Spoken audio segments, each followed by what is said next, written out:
الدهو که بهای پانزین بویا آگر نورمال 505 دینار و محسن جی 925. الهندک جهان جی پانزینا نورمال دست ناکوید.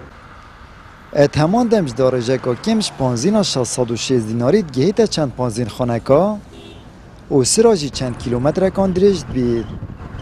و خونا هر کسی که سراب گهیته و پانزینه ورگرید.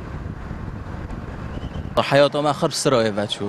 یعنی هم هندیان بینم سرا و تنید غاص نما پنزین نینه باور بکه و تقریبا 2 ساعت هم سرایه دا یعنی نزا حتی کنگی ده حال ما اوه بیدن نزا شول جیه و شول تاکسی ازت گم باور که شول مثلا تاکسی هم 2 شهاده تی حالا بس شول ما تاکسیه پنزین جبر گرانه یعنی نزا خودم رو ده شکایتن هم رکن برم هاتی گرتن ویجا برا با ایشالا خودی هاری کار بی تمام از ساعت 10 المالطابنی مسرایه گرتی و اوه که تقریبا ساعت یا نزدیک 12 و هشتا گلک یا ماجه ساعت 11 و 20 هشتا گلک و ماجه از بیام پانزی خانه و که چال ویر از به پانزینم اسواس مال جیه به غازمی محترم نه ما مثلا آره شما پانزین تنه آره شما خود نه کاره با ما چه نه پانزین هیا نه غاز هیا پانزین عادی جدیه حتی فکر 5 دینار تلزه داوی روش بروج گران تله تو خرابتره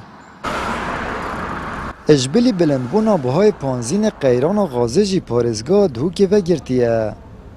بو ماوی 5 روژه غاز ناگیتا گوراپانن دهو که خلق به غاز ماینه. اب و اگری جی بشکه ها ولاتیان بخوا خوارنش خارنگات کرن.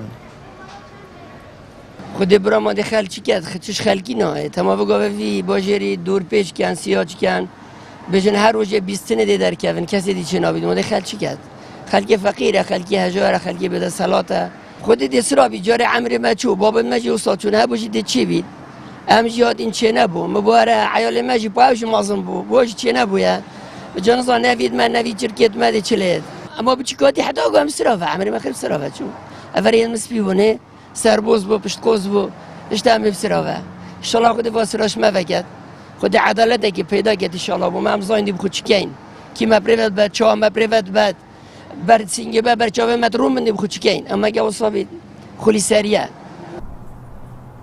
30 سالش تمن حکمرانی خمالید بورن. لیتانا خدمتگزارین دست پیک نگشتینه ها ولاتیان و قیران برده آمن. 2 ماهی جارجی قیران و سوتمنی پارزگاه دهو که وگرتیه. ها ولاتی جید بیجن حکومت جود بنامالای سردیوار بفری هاتیه دانان. و سیستمه که سقط وی ولاتی پریوت بد. خطا خارجیش گای پیره.